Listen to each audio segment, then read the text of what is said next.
Don't forget to subscribe and press the bell icon to never miss a video from testbook.com.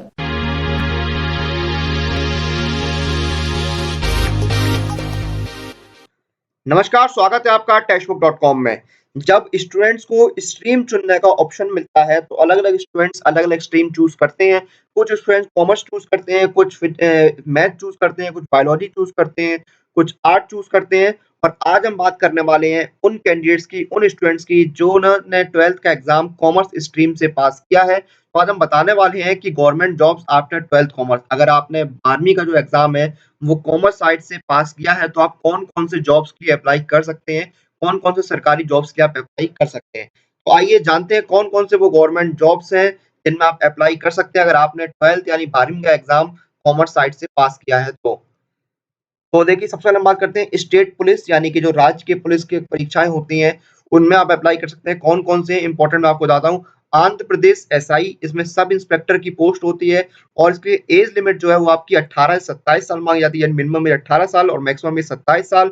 और इसका जो job location होता है वो आंध्र प्रदेश होता है। और अगर हम बात करें सैलरी की, तो जो पे स्केल है वो 28,940 से 78,910 वाला होता है, यानी आपकी जो मिनिमम बेसिक पे है वो 28,940 होगी। फिर दूसरा है दिल्ली पुलिस रिक्रूटमेंट, इसमें जो कांस्टेबल की पोस्ट होती है उसमें आप अप्लाई कर सकते हैं और इसमें जो एज लिमिट होती है वो आपकी 21 से 25 इयर्स होती है, यानी मिनिमम एज 21 साल और मैक्सिमम एज 25 साल होती है। इसका जो जॉब लोकेशन होता है वो दिल्ली एनसीआर का रीजन होता है और जो पे स्केल होता है वो होता है 5,020 से 20,200 के बीच में। अगला होता है महाराष्ट्र पुलिस रिक्रूटमेंट। तो महाराष्ट्र पुलिस रिक्रूटमेंट में देखिए 2 तरह के होता है, एक होता है कांस्टेबल ड्राइवर और दूसरा होता है एसआरपीएफ आर्म्ड पुलिस कांस्टेबल। तो इसमें अगर एज लिमिट की बात करें तो जो कांस्टेबल ड्राइवर होते हैं उनकी जो एज लिमिट है वो 19 से 28 साल होती है, यानी मिनिमम एज 19 साल और मैक्सिमम एज 28 साल।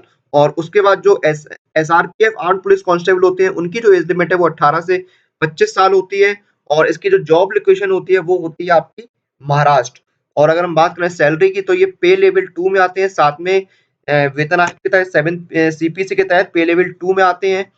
और अगली है उत्तर प्रदेश पुलिस कांस्टेबल और इसमें अगर हम बात करें तो ये पोस्ट होती है रिजर्व सिविल पुलिस और एज लिमिट इसमें मांगी जाती है 18 से 26 साल, यानी मिनिमम एज 18 साल और मैक्सिमम एज 26 साल। इसकी जो लोकेशन है वो उत्तर प्रदेश होती है और जो पे बैंड या पे स्केल है वो 5200 से 20,200 के बीच में होता है। फिर हम बात करते हैं एसएससी की। तो एसएससी में सीएचएसएल में आप अप्लाई कर सकते हैं, lower division clerk, data entry operator, postal assistant और सॉर्टिंग असिस्टेंट में आप अप्लाई कर सकते हैं। और इसमें जो एज लिमिट होती है वो होती है 18 से 27 साल और जो जॉब लोकेशन है वो ऑल ओवर इंडिया कहीं भी हो सकती है, लेकिन मोस्टली दिल्ली में पोस्टिंग होती है। और अगर हम बात करें सैलरी की तो पे लेवल 2 से पे लेवल 4 तक आते हैं 7 पे कमीशन के तहत।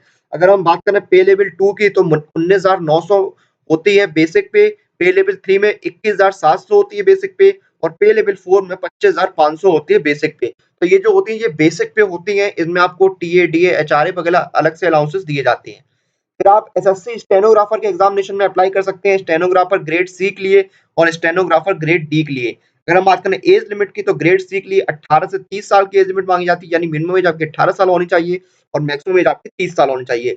वहीं स्टेनोग्राफर ग्रेड डी में जो आपकी एज लिमिट है वो 18 से 27 साल होती है, यानी मिनिमम एज 18 साल होनी चाहिए और मैक्सिमम एज आपकी 27 साल होनी चाहिए।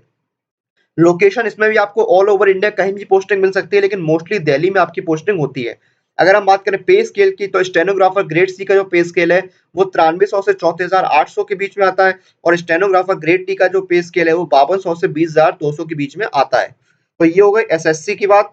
अब हम बात करते हैं रेलवेज में। तो आप आरपीएफ कांस्टेबल के लिए के एग्जाम में बैठ सकते हैं, जिसमें कांस्टेबल की पोस्ट होती है और जो इसमें एज लिमिट है वो 18 से 25 साल होती है, यानी मिनिमम एज 18 साल और मैक्सिमम एज आपकी 25 साल होती है। और जो जॉब लोकेशन है वो अक्रॉस द इंडिया, यानी पूरे इंडिया में कहीं भी आपको मिल सकता है।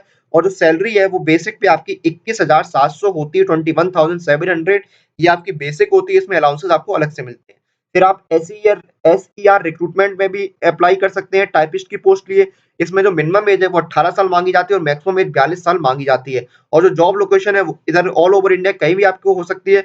और जो पे स्केल है वो आपका का 5,200 से 20,200 के बीच में होता है, यानी 5200 से 20,200 के बीच में। यहाँ पर टेक्निकल एरर से गलत शो हो रहा है, ये 5200 से 20,200 के बीच में आपका पे स्केल होता है। और फिर हम बात करते हैं आरआरबी एनटीपीसी की। तो आरआरबी एनटीपीसी में आप अकाउंट्स क्लर्क कम टाइपिस्ट के लिए अप्लाई कर सकते हैं, जूनियर क्लर्क के लिए अप्लाई कर सकते हैं, कमर्शियल कम टिकट क्लर्क के लिए अप्लाई कर सकते हैं, टिकट क्लर्क के लिए अप्लाई कर सकते हैं, जूनियर टाइम कीपर के लिए अप्लाई कर सकते हैं। इन सभी में जो आपकी मिनिमम एज है वो 18 साल मांगी जाती है और मैक्सिमम एज आपकी 30 साल मांगी जाती है, यानी 18 से 30 के एज ब्रैकेट में आते हैं। और लोकेशन की बात करें तो इसमें भी ऑल ओवर इंडिया आपको कहीं भी पोस्टिंग मिल सकती है। और हम बात करें अगर सैलरी की, तो अकाउंट्स क्लर्क कम टाइपिस्ट, जूनियर क्लर्क, कमर्शियल कम टिकट क्लर्क और जूनियर टाइम कीपर जो होते हैं वो पे लेवल 2 में आते हैं 7 पे कमीशन के तहत, यानी 19,900 बेसिक पे होती है। वहीं टिकट क्लर्क जो होते हैं वो पे लेवल 3 में आते हैं 7 सीपीसी के तहत और उनकी जो बेसिक पे है वो 21,700 होती है। फिर हम बात करते हैं डिफेंस में, तो डिफेंस में नेवी के एग्जाम में आप बैठ सकते हैं जिसमें कैडेट और सेलर की पोस्ट होती है। कैडेट की पोस्ट के लिए 19 से 21 साल की एज लिमिट मांगी जाती है और सेलर की पोस्ट के लिए 17 से 20 साल की एज लिमिट मांगी जाती है। Job location across the India, यानी पूरे इंडिया में आपको कहीं भी पोस्टिंग मिल सकती है। और अगर हम बात करें सैलरी की, तो कैडेट की जो सैलरी है वो as per the rules of the Indian navy आपको मिलती है और सेलर की जो सैलरी है वो 5200 से 20,200 के पे स्केल में आते हैं। और आप इंडियन कोस्ट गार्ड के एग्जाम में भी बैठ सकते हैं जहां पर आप नाविक जनरल ड्यूटी की पोस्ट के लिए अप्लाई कर सकते हैं, जिसमें मिनिमम एज 18 साल मांगी जाती है और मैक्सिमम एज 22 साल मांगी जाती है। इसमें भी जो जॉब लोकेशन है आपका ऑल ओवर इंडिया कहीं भी हो सकता है और जो बेसिक पे है वो 21,700 होती है, यानी पे लेवल 3 में आते हैं। तो ये हो गई डिफेंस की जॉब। और ये थे कुछ government jobs after 12th commerce. अगर आप 12th में कॉमर्स स्ट्रीम से आपने 12th पास किया है, आप इनमें से किसी भी पोस्ट के अप्लाई कर सकते हैं। और इसी के साथ इस वीडियो को भी यहीं पर समाप्त करते हैं। और ऐसे एस्पिरेंट जो अपनी एग्जाम प्रिपरेशन के लिए और एग्जाम रिलेटेड स्टडी मटेरियल के लिए घर से बाहर नहीं जा पा रहे, तो उनको परेशान होने की जरूरत नहीं है। आप टेक्स्ट बुक के साथ घर बैठे अपनी एग्जाम प्रिपरेशन कर सकते हैं। तो अपनी एग्जाम प्रिपरेशन के लिए और एग्जाम रिलेटेड अपडेट के लिए टेक्स्ट बुक के साथ जुड़े रहिए। लाइक कीजिए, शेयर कीजिए, कमेंट कीजिए, press the bell icon for all the latest update regarding your exam.